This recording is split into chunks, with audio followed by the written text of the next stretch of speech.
Stock market में आप जब भी इन्वेस्टमेंट करते हैं तो आपके दिमाग में प्रॉफिट का ही ख्याल आता है। The Nifty is opening 70 points higher. Today we have hit a new all-time high. In the Sensex has hit the 50,000 mark. Markets in fine fettle as we speak. Sensex has climbed the 60,000 peak, its highest ever. But are you like me, wondering how are the stock markets constantly soaring when the economy is actually going down? So this is fickle money. This is money that can go out once again. अब हम बात करते हैं कोई भी company ज़्यादा से ज़्यादा प्रॉफिट कैसे करता है। लीगली रूप से इलीगल वे भी होता है। मैं लीगल वे का बात करूँ। सबसे पहले कोई भी कंपनी ज़्यादा से ज़्यादा प्रॉफिट करने के लिए क्या कर सकता है, एम्प्लॉय को फायर कर सकता है, कॉस्ट कटिंग कर सकता है। उसके अलावा वो जो केमिकल यूज़ कर रहा, कोई भी प्रोडक्ट को बनाने का 2-3 मेथड होता है, वो बेकार क्वालिटी का केमिकल यूज़ करेगा।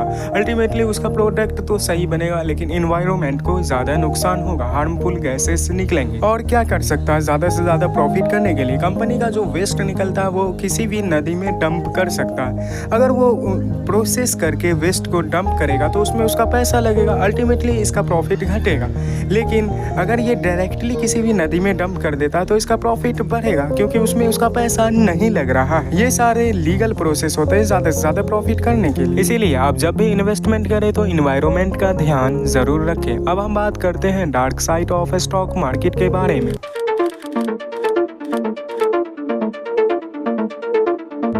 स्टॉक मार्केट में ज़्यादातर लोग पेनी स्टॉक में इन्वेस्टमेंट करना पसंद करते हैं। पेनी स्टॉक का मतलब क्या होता है? पेनी स्टॉक का मतलब होता है जिससे स्टॉक का प्राइस 50 रुपये से नीचे है, वो सारे कंपनी पेनी स्टॉक में आते हैं। पेनी स्टॉक के अलावा भी कुछ ऐसे कंपनी होते हैं जो पहले बहुत बड़े हुआ करते थे लेकिन अब छोटे हो चुके हैं, उनमें इन्वेस्टमेंट करना प्रेफर करते हैं। जैसे कि आपका हो गया यूनिटेक, जो कि पहले 511 रुपये का होता था, अभी आप 2 से 3 रुपये के बीच में ट्रेड कर रहा। वैसे ही सोलार एनर्जी पहले 400 रुपये का हुआ करता था, अब 12 रुपये के बीच में ट्रेड कर रहा है। और ऐसे ही आपका यस बैंक हो जाता है, पहले मतलब 400 रुपये का हुआ करता था, अब 10 से 30 रुपीज़ के बीच ट्रेड करता है।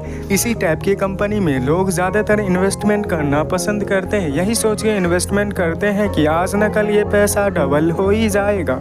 इसके अलावा भी लोगों को ट्रैप किया जाता है पंप एंड डंप स्कीम में। पंप एंड डंप स्कीम क्या होता है? मतलब कि कोई स्टॉक का प्राइस 2 से 3 रुपये में चलता है और वो स्मॉल कैप कंपनी होता है, उसमें उसका शेयर लार्ज अमाउंट में बाई कर लिया जाता है, जिसके वजह से उसका प्राइस अल्टीमेटली बढ़ जाता है। जैसे 2 रुपये का हुआ करता था तो वो 10 रुपीज़ हो जाता है। और जैसे ही रिटेल इन्वेस्टर को लगता है ये कंपनी प्रॉफिट कर रहा है और उसमें इन्वेस्टमेंट जैसे ही रिटेल इन्वेस्टर कर देते हैं तो वो 10 रुपये में जब ट्रेड कर रहा था तो उसको गिरा के फिर से 2 रुपये पे ले आया जाता है। इसमें जो बड़े अमाउंट में शेयर खरीदे रहते हैं उसका प्रॉफिट होता है। इसीलिए मेरा मानना है कि आप कंपनी में इन्वेस्टमेंट ना करें बल्कि कंपनी का क्या बिजनेस है उस पे इन्वेस्टमेंट करें। और एक और तरह का स्कीम होता है कि आपको कोई टिप दे देता है, ये कंपनी उठा लो, इसका शेयर बढ़ने वाला है, आप उसका कोई फंडामेंटल टेक्निकल कुछ नहीं देखते, उसके कहने पे उठा लेते हैं। ये सबसे बड़ा बेकार सिचुएशन हो जाता है। इसीलिए अगर आपका किसी का बाप भी बोल दे इस शेयर को उठा लो तो मत उठाना जब तक आप अपना